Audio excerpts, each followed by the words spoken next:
কৃষ্ণমা, ও কৃষ্ণমা, তাড়াতাড়ি আমায় একটু জল দাও তো। কই গো, আমি এতক্ষণ ধরে তোমায় যে ডাকছি তুমি শুনতে পাও না কেন?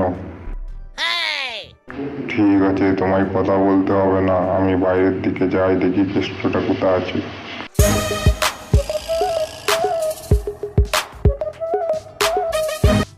কেষ্ট, কেষ্ট, তুই কোথায়?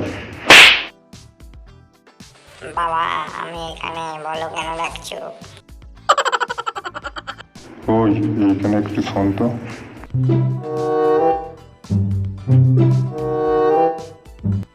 আরে কেষ্ট, আজ তোর মা এত চুপচাপ কেন বলতো, ব্যাপারটা কি?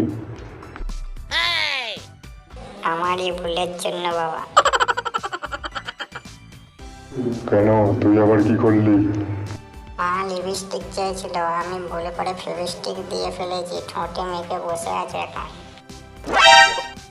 যুগ যুগ জিও বেটা, এমন সন্তান যেন ঘরে ঘরে জন্মায়। সেই জন্যই ভাবছি তোর মা এতক্ষণ ধরে চুপ করে আছে, ফটর ফটর করিনি কেন। আচ্ছা বাবা, মায়ের মধ্যে তুমি এমন কি দেখলে যে বিয়ের জন্য তৈরি হয়ে গেলে? তোর মায়ের ওই গালের ছোট তিলটা কেন? আজব তো, এত ছোট জিনিসের জন্য তুমি এত বড় সমস্যাকে নিজের জীবনে নিয়ে এলে। আমার ভিডিও যদি তোমাদের ভালো লাগে, like, comment, share and subscribe করে দিবে আরও নতুন নতুন ভিডিও পাওয়ার জন্য।